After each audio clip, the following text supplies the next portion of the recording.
여러분, 안녕하세요. 오늘은 정말 가슴이 먹먹해지는 이야기를 가져왔습니다. 서울 은평구 한 골목의 작은 국밥집. 70대 할머니가 운영하는 이 가게에서 어느 날 갑자기 할머니가 목 놓아 울기 시작했습니다. 할머니는 떨리는 손으로 한 남성 손님을 가리키며 말했습니다. 저 사람, 내 남편이에요. 45년 만에 마주한 부부. 도대체 무슨 일이 있었던 걸까요? 이 가게는 1992년에 문을 열었습니다. 지금으로부터 33년 전이죠. 당시 김순자 할머니의 나이는 만 38세. 두 딸을 데리고 왔는데 큰아이가 중학생, 작은아이가 초등학생이었습니다. 할머니는 가게를 열기 전 여러 일을 전전했습니다. 식당 설거지, 청소, 막노동까지. 하지만 두 딸을 키우기엔 턱없이 부족했죠. 살던 반지하 보증금 500만 원으로 가게를 얻었습니다. 보증금 300만 원, 월세 15만 원. 남은 200만 원으로 중고 집기와 식재료를 구입했죠. 메뉴는 단 하나. 국밥이었습니다. 왜 국밥이었을까요? 남편이 국밥을 좋아했어요. 내가 끓여주는 국밥이 세상에서 제일 맛있다고 했어요. 할머니는 새벽 3시에 일어나 사고를 우렸습니다. 최소 12시간은 끓여야 제대로 된 육수가 나오니까요. 처음엔 하루 10그릇도 안 팔렸습니다. 하지만 할머니는 포기하지 않았어요. 하루에 한 명씩만 늘어도 1년이면 365명이야. 할머니의 국밥은 조금씩 입소문을 타기 시작했습니다. 30년의 세월. 가게가 자리를 잡기까지 5년이 걸렸습니다. 그 사이 할머니는 악착같이 살았어요. 새벽 3시부터 밤 9시까지. 일주일에 단 하루만 쉬었죠. 큰딸 김미영 씨 51세의 이야기입니다. 솔직히 엄마한테 서운함이 많았어요. 운동의 날도 졸업식 날도 엄마는 가게에 있었거든요. 가게 문을 닫으면 그날 수입이 없으니까요. 사춘기 때 소리 지르기도 했어요. 엄마는 가게가 더 중요하지. 그러면 엄마는 아무 말 없이 우셨어요. 고2 때 엄마가 과로로 쓰러지신 적이 있어요. 의사는 쉬라고 했는데 엄마가 뭐라고 했는지 아세요? 하루만 쉬면 월세를 못 내요. 주사 한 대만 놓아주세요. 그때 깨달았어요. 빨리 커서 엄마 도와드려야겠다고. 세월이 흘러 딸들은 독립했습니다. 큰딸은 회사에 취직하고 작은 딸은 간호조무사가 되었죠. 할머니는 그제야 조금 숨통이 트였습니다. 하지만 가게를 계속했어요. 아직은 안 돼요. 왜 그랬을까요? 할머니는 기다리고 있었던 겁니다. 언젠가 남편이 돌아올 거라고. 만약 그 사람이 왔는데 가게 문이 닫혀 있으면 다시 돌아갈 수도 있잖아요. 30년 넘게 단 하루도 쉬지 않은 이유였습니다. 동네 사람들의 증언. 할머니의 국밥집은 단순한 식당이 아니었습니다. 단골 이철수 씨 68세의 이야기입니다. 20년 전 사업 망하고 이혼하고 죽고 싶었어요. 그런 내 얼굴을 보고 할머니가 국밥 2그릇을 주시더라고요. 오늘은 서비스예요. 그날 밥 먹으면서 처음 울었어요. 누군가 내 마음을 알아주는 것 같아서. 또 다른 단골 박정혜 씨 72세도 비슷한 경험을 했습니다. 혼자 사는 할머니라 외로웠는데 순자 씨가 말동무가 되어줬어요. 한 번은 내가 아파서 못 나갔더니 집까지 찾아오셨어요. 국밥이랑 반찬을 들고 집안 청소까지 해주고 가셨죠. 대학생들에게도 각별했습니다. 돈이 없어 보이는 학생들에게는 국밥을 더 많이 담아줬어요. 한 졸업생 35세의 증언입니다. 대학교 1학년 때 3,000원밖에 없다고 했더니 국밥을 가득 담아주시고 거스름 돈 2,000원까지 돌려주셨어요. 나중에 성공해서 할머니 가게에 밥 사러 와. 졸업 후 첫 월급으로 10만 원을 드렸더니 안 받으시는 거예요. 그건 내가 그냥 준 거야. 할머니의 마음 한구석에는 늘 빈자리가 있었죠. 바로 남편이었습니다.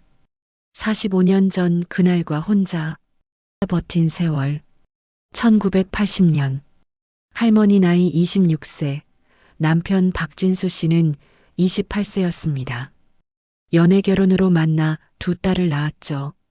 문제는 남편이 회사를 그만두고 무역업을 시작하면서부터였습니다. 처음엔 잘 됐지만 1980년 초 거래처가 부도나고 친구가 돈을 들고 사라졌습니다.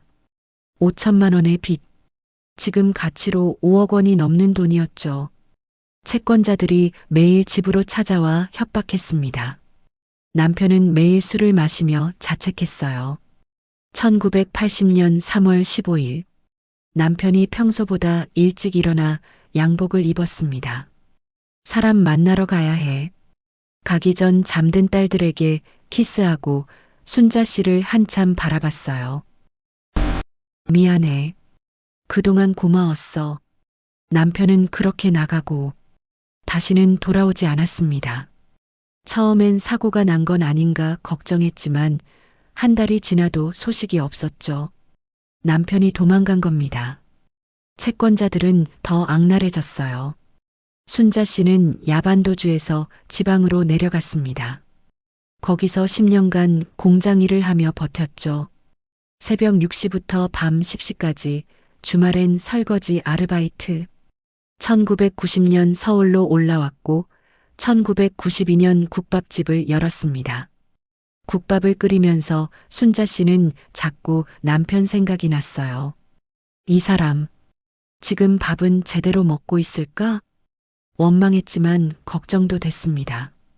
그래서 매일 국밥을 끓이며 남편을 떠올렸죠. 언젠가 배고파서 돌아올지 모른다고. 운명의 재회. 2025년 10월 18일. 평범한 금요일 점심시간이었습니다. 오후 1시쯤 60대 후반 남성이 들어왔어요. 깔끔한 정장 차림, 반백의 머리. 국밥 하나 주세요. 목소리가 떨렸습니다. 순자 씨는 국밥을 담아 가져갔죠. 맛있게 드세요. 남성은 국물을 한 숟가락 떠서 입에 넣었습니다. 그 순간 손이 멈췄습니다. 눈에서 눈물이 흘러내렸어요. 손님 괜찮으세요? 순자 씨가 다가갔습니다. 남성이 고개를 들어 순자 씨를 똑바로 봤죠. 그 순간 순자 씨의 얼굴이 창백해졌습니다. 눈, 코, 인매. 45년이 흘렀지만 알아봤습니다. 당신? 미안해요. 정말 미안해요. 순자 씨는 그 자리에 주저앉으며 울음을 터뜨렸습니다. 저 사람이 내 남편이에요. 45년 만에. 가게 안 손님들도 함께 울었습니다. 진수 씨는 다가가려 했지만 용기가 없었어요. 미안해요. 용서해 주세요. 두 사람은 한참을 울었습니다. 45년의 사연과 현재. 가게 문을 닫고 두 사람은 이야기를 나눴습니다.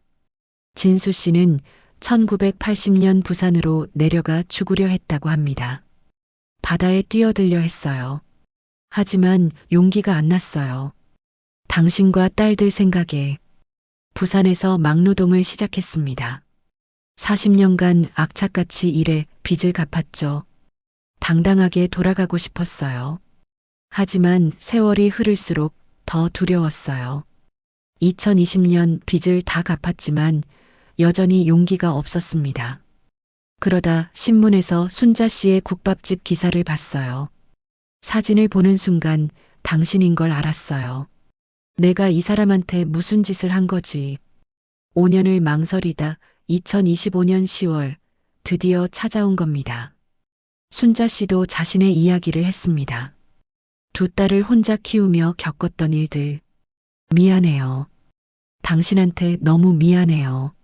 미안하다는 말로는 부족해요. 45년이에요. 다음 날부터 진수 씨는 매일 가게를 찾아왔습니다. 청소를 돕고 짐을 날랐어요. 순자 씨는 쉽게 마음을 열지 못했지만 진수 씨를 보면 마음이 약해졌습니다. 저 사람도 고생했구나. 가장 큰 문제는 딸들이었습니다. 큰딸 미영 씨는 분노했어요. 무슨 얼굴로 돌아온 거예요? 엄마가 얼마나 고생했는데. 작은 딸 민지 씨도 마찬가지였죠. 엄마, 저 사람 받아들이지 마세요. 진수 씨는 딸들에게 편지를 썼습니다. 미영아, 민지야. 아빠가 비겁했어. 하지만 너희들을 한 번도 잊은 적 없어. 죽기 전에 딱 한 번만이라도 얼굴 보고 싶어? 딸들은 울었습니다. 그리고 엄마와 이야기했죠. 엄마는 어떻게 하고 싶으세요? 그 사람과 함께 있는 게 행복할 것 같아. 평생 그 사람을 기다렸거든.